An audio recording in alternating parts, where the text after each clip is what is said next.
Сәлем құрбылар, бүгін мен сіздермен өзімнің тәжірибемде қолданылған 25 күннің ішінде қасыңызды қою қалың етіп өсірудің жолын көрсететін боламын.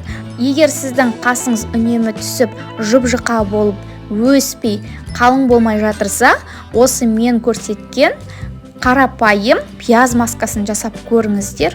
Өте оңай, сізге көмектері тиеді. Міндетті түрде жасап көріңіздер, өйткені бұл менің бірнеше рет тәжірибемнен өткен. Сондықтан сіздерге айтатыным, менімен бірге бұл масканы жасаңыздар. Алдымен менің арнама тіркеліп, қоңыраушаны басып қоямыз.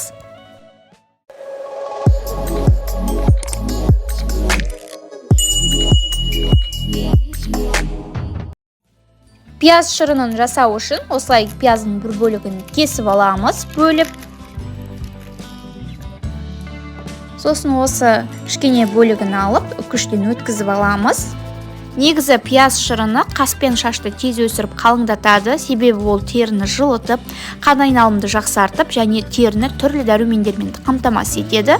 Сондықтан қан жасушалары арқылы қан айналым қалыпқа келіп, шаш фолликулаларына оттегіні қажетті мөлшерде жібереді. Сол арқылы қасыңыз қою қалың болып, жақсылап өсетін болады.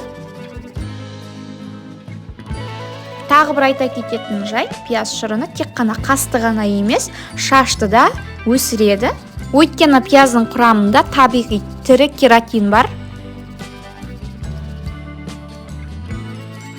Жалпы пияздың құрамында бірнеше дәрумендер мен белоктар, каротин, минералды тұздар, эфир майы, инулин, калий, кальций, амин қышқылдар мен фитонцидтер бар. Олар өлі жасушалар мен олардағы қан айналымын қалыпқа келтіреді. Сондықтан қас пен шаш едәуір жақсы өсетін болады. Пиязды үкіштен өткізіп болғаннан кейін осылай ситаға салып, пиязымыздан шырынын бөліп аламыз.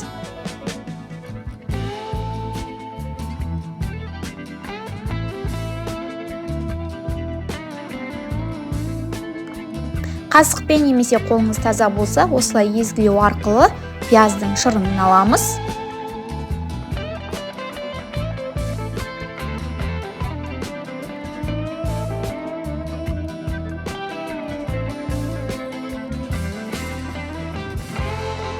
Содан соң дәруменін аламыз. Осындай капсуладағы кез келген дәріханаларда сатылады.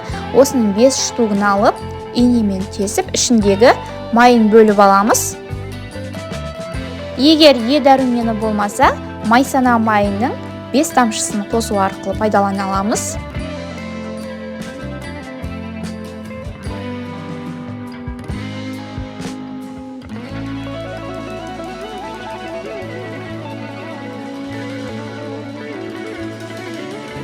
Егер сізге пияздың иісі ұнамайтын болса, пияздың иісі шығады дейтін болсаңыз, кішкене лимонның шырынын қосуға болады. 1-2 тамшы лимон шырынын қосу арқылы пайдалануға болады. Сонда пияздың иісі мүлдем шықпайтын болады.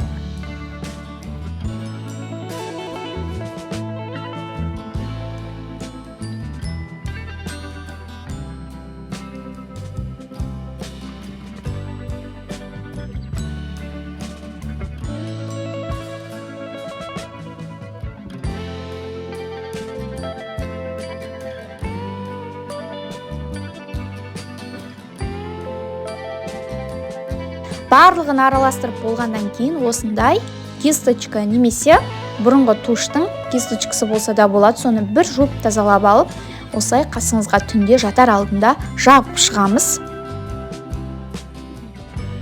Қасыңызға мұқият абайлап жағыңыз, өйткені көзіңізге түсіп кетсе, көзіңіз ашуы мүмкін.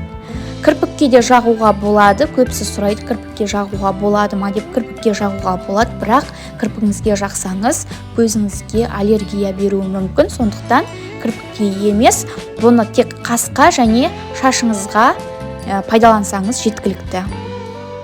Осы мен көрсеткен әдісті үзбей жасайтын болсаңыз, сіздің қасыңыз қою, қалың болып өсетін болады. Менің арнама жазылып, қоңыраушаны басып қоюды ұмытпаймыз. Пікірлеріңізді қалдырып, өз ойларыңызды бөліссеңіздер болады. міндетті түрде лайк басып пікір білдіруді ұмытпаймыз.